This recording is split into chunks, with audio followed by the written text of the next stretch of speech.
Terima kasih untuk Anda yang masih bergabung bersama dengan kami dan di segmen ini kita akan review bagaimana jalannya perdagangan di sepanjang hari ini. Pemirsa kembali mengalami tekanan yang cukup dalam dan kembali diperdagangkan di level 7.100-an.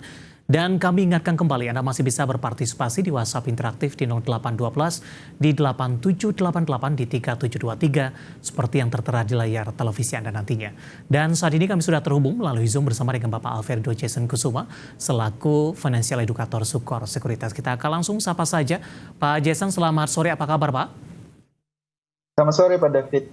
Kabar baik. Terima kasih Pak Jason sudah meluangkan waktu di IDX Channel. Dan lagi-lagi Pak Jason, hari ini indeks harga saham gabungan kembali mengalami koreksi yang cukup dalam.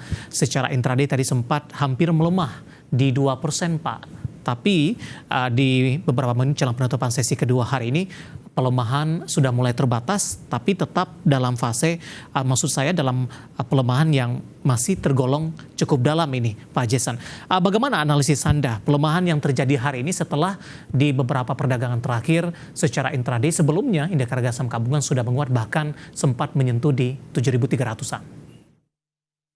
Ya, kalau kita lihat pergerakan IHSG, apalagi kalau kita perhatikan dari hari kemarin ya, transaksi kemarin itu, IHSG itu sempat menyentuh level 7.300 di pertengahan sesi sebelum akhirnya turun atau tidak bisa bertahan di atas level 7.300 tersebut.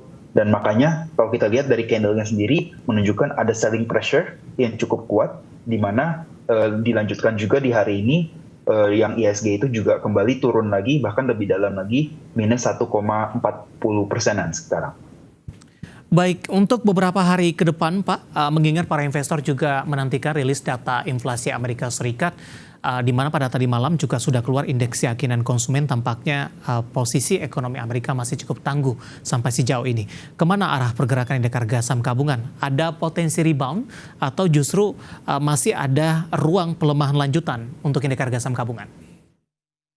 Ya, kalau menurut saya sendiri, kalau memang ada berita yang baik ya, kalau dari Amerika sendiri, justru hal tersebut merupakan berita yang buruk terhadap bursa kita atau IHSG kita. Dan kalau kita lihat memang kalau dari data inflasi dan juga dari data indeks keyakinan konsumen yang membaik misalkan di sana, artinya nanti dari IHSG sendiri juga kelihatannya masih akan ada penurunan lanjutan. Kalau secara teknikal kita melihat IHSG sendiri sudah ada ancang-ancang ya membentuk pola reversal yaitu head and shoulder. Jadi arahnya menuju ke bawah minimal mungkin sampai ke level 7.000 terlebih dahulu. Baik, sebenarnya apa yang harus diperhatikan oleh investor dengan proyeksi arah pergerakan indeks harga saham gabungan yang seperti Anda sampaikan tadi Pak Jason, berpeluang melanjutkan pelemahan ke level 7.000?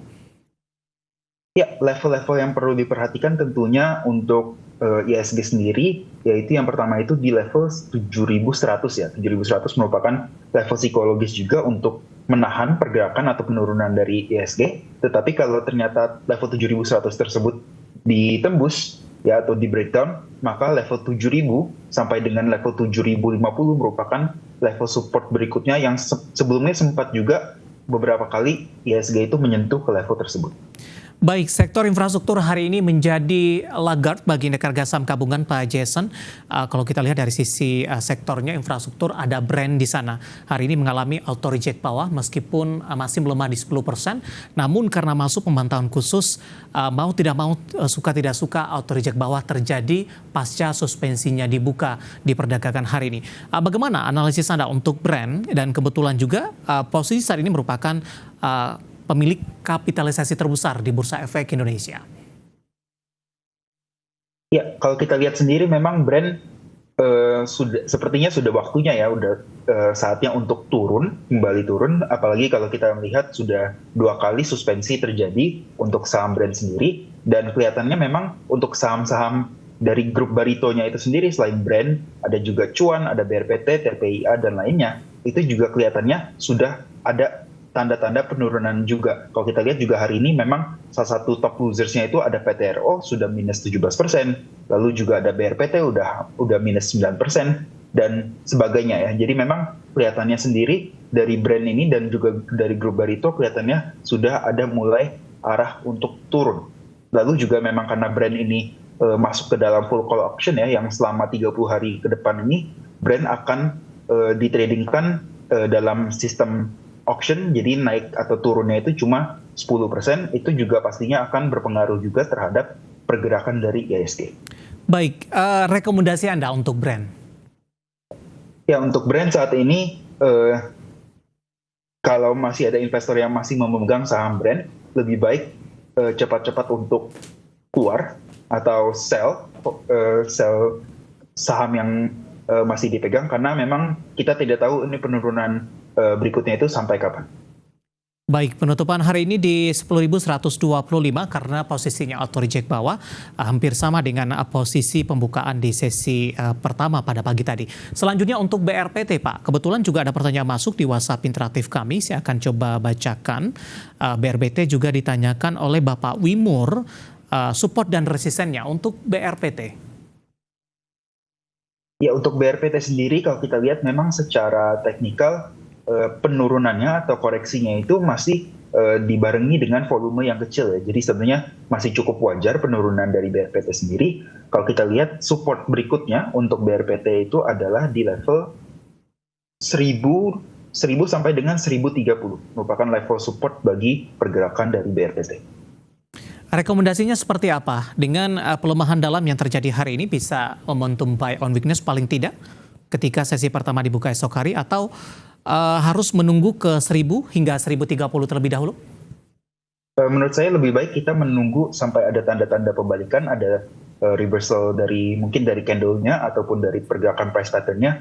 Itu juga kalau ada hal tersebut malah lebih baik atau lebih meyakinkan untuk investor bisa kembali masuk.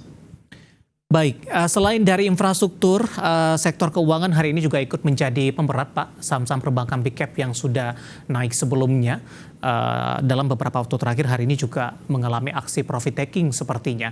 Dari pengamatan tim redaksi kami tadi, ini BBNI pelemahannya paling dalam tadi sempat di atas 4%, meskipun di penutupan sesi kedua 3,82%, 4530.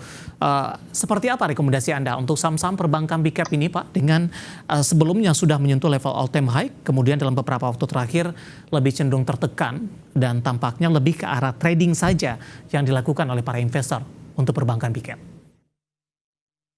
Ya, seperti halnya IHSG, kalau kita lihat memang saham-saham banking ini juga bentukannya ya, kalau secara teknikal pergerakannya itu seperti IHSG. Jadi kalau tadi IHSG saya sempat mention ada pembentukan reversal head and shoulder di sana, dari saham-saham banking juga ada beberapa saham banking yang juga sudah mulai terjadi pembentukan dari reversal pattern ke arah bawah atau ke arah penurunan. Kalau kita lihat di sini BNI juga sama seperti itu, ada pattern reversal head and shoulder, dan arah penurunan berikutnya untuk BBNI kelihatannya ada di sekitar 4.200 sampai dengan 4.300 untuk saham BBNI. Intraday hari ini sempat ke 4.500, Pak Jason. Tampaknya dari chart yang saya pegang ini juga sudah menyentuh ke level terendahnya secara year to date sepertinya. Rekomendasinya lebih di wait and see terlebih dahulu atau sudah boleh cicil beli juga untuk BBNI, Pak? Menurut saya level cicil beli untuk saham BBNI lebih baik kita tunggu penurunan lebih dalam lagi, mungkin sekitar tadi 4.200 sampai dengan 4.300. Jika memang saham BBNI ini bisa turun ke level tersebut, itu merupakan level yang cukup optimal, cukup baik untuk kita melakukan pembelian. Baik, next untuk BMRI, Pak.